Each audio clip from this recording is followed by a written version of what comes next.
ત્યારે અમને બધાને એવું હતું કે હાલો કઈ વાંધો નહીં, ગુજરાતની જનતાએ 5 પાંડવોને વિધાનસભામાં મોકલ્યા છે. એક બાજુ 160 ધારાસભ્ય ભારતીય જનતા પાર્ટીના હતા, છતાં અમે વિચારતા હતા કે 5 પાંડવો રહીને જ ગુજરાતના જનતાને ન્યાય આપીશું.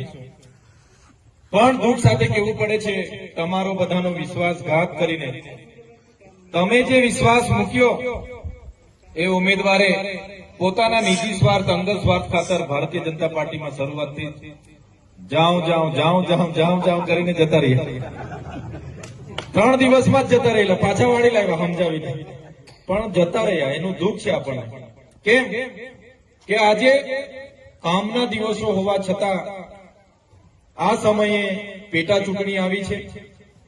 પેટા ચૂંટણીમાં તમે બધા જોવ છો કે લોકશાહી છે એટલે બધી જ પક્ષ પાર્ટીઓ લડે, પણ જે જવાબદારી તમે હોપી હતી કે ભાઈ તમે ધારાસભ્ય બનીને જાઓ, 5 વર્ષ સુધી તમારે વિસાવદર, ભેસાણ અને જુનાગઢની જનતાનો અવાજ બનવાનો છે, ત્યારે એ ભાઈને એવું તો શું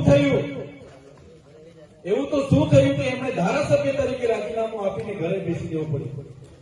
સાથીઓ તમે જુઓ, અમે ચૂંટાયા છે, તમે થોડો સમય કાઢીને આ ચૂંટણી પોતે લડીએ છીએ એવું મન બનાવીને તમે થોડી મહેનત કરવા લાગજો. ગોપાલભાઈને વિધાનસભાના મજબૂત અવાજ તરીકે મોકલીએ એ વિનંતી કરવા માટે હું આવ્યો છું.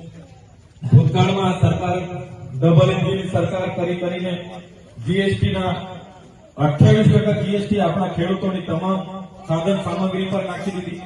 એ પત્યું નોટબંધી આવી.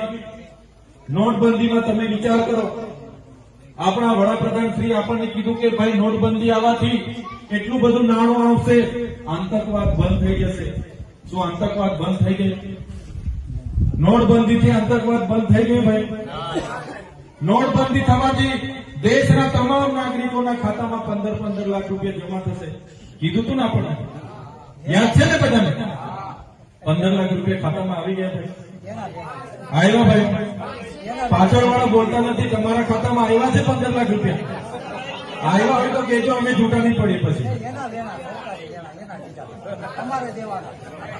જે 15 લાખ રૂપિયાના વાયદા હતા, આજે કોઈના ખાતામાં 15 લાખ નથી આવ્યા, ઉપરના દેણું કરીને બી જતા રહ્યા આજના લોકો. કોરોના હતો, કોરોના તો બધાને યાદ છે ને? કોરોના યાદ છે ને બધાને કે ભૂલી ગયા? કોરોનામાં જયારે આપણા કોઈ મયત થાય, કોઈનું લગ્ન